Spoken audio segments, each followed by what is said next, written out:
Hi everybody, so this is the second video about the Easter explosion box where I'm just going to try and find some workarounds to try and make the cut a little bit more economical. So I'm just going to press make it with it as it was, and as we can see we've got this huge thing of 13 mats with some really silly layouts there which I think we can improve on if we do it ourselves. So I'm going to cancel that, and the first ones I'm going to look at are these brackets. Now obviously with explosion boxes people cut them from different kinds of card. They sometimes use several different patterns. You might want to make them all the same, and obviously that's going to affect your layout as well. But at the moment, for this first part, I'm assuming that the walls, the bases and the egg stand are all cut from one pattern, the brackets are in another, and the little side boxes are in another.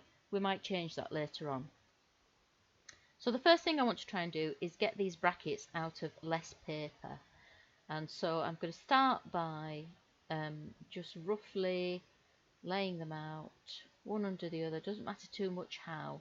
If I select that now, I can see that that fits on A4. It's narrower than A4 and it's a lot shallower than A4. So with all those selected, I'm just going to go over to align, and I'm going to align them left, and then I'm going to choose distribute vertically, and you can see that it just spreads them out within that space with a nice little bit of space in between them for cutting. And while they're in that format, I'm going to go to the layers panel and I'm going to attach them, and that means that when I click make it, Design Space won't split those up. It will put them all on one mat, and so there you can see they would actually cut out of one sheet of A4 rather than the two sheets it had it on before. So that's a little bit of a saving there. With these boxes, I think probably this is something I should have thought of when I made the SVG actually, but it is something you can easily change, and we'll show you that later on. But assuming you bring the box in, you want to make it at the size I've made it at more or less. So here's one of the boxes. I'm going to take another box and turn it upside down. I'm just going to get rid of those for now, and I'm going to just try and interlock those roughly. And it's a little bit too long there. It's 3006, which is just too big for a 12 by 12, but it's well within the width.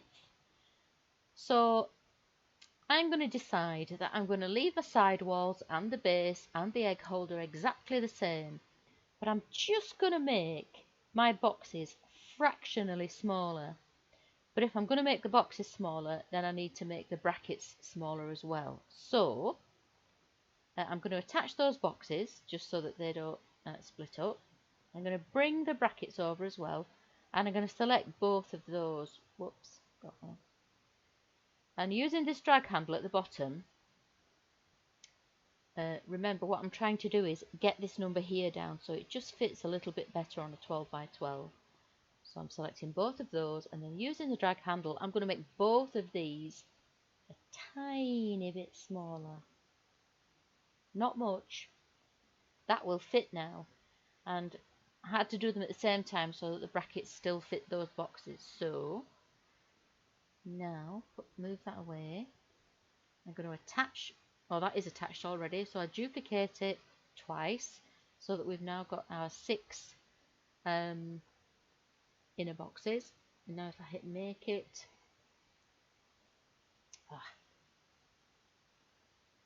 don't know why it's done that.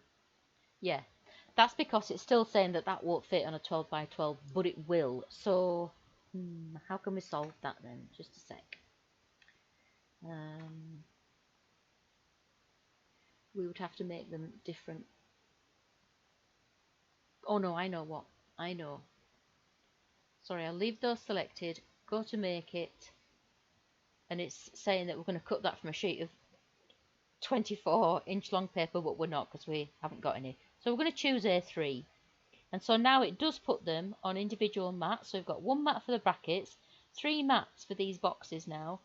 Ignore that it's telling you it won't fit on a 12 by 12. It absolutely will. So you're just going to click OK. But when you send your mat through, you're going to put this paper a few millimeters over to the right, a few millimeters down from that top edge, and they will cut on 12 by 12. The machines don't know what mat you're putting in, they don't know what paper you're putting in, and so you can fool the machines into cutting what you want from the mat you want just by saying, yes, okay, I'm sending it on a long mat, but you're not really. The machines don't know, and it will still work, so don't worry about that. So that's the boxes taken care of. This will cut on an A4, and I don't think there's anything else we can do about that one. These two will also cut on an A4. We'll attach them to make sure they do. With these large sidewalls, there's not much we can do. I'm pretty sure that if you're using 12 by 12, the best you can do is two of those together. When I made my purple one that's in the photographs on the listing, I actually cut those from A3, and you can be a little bit more economical there by, let's just move those down.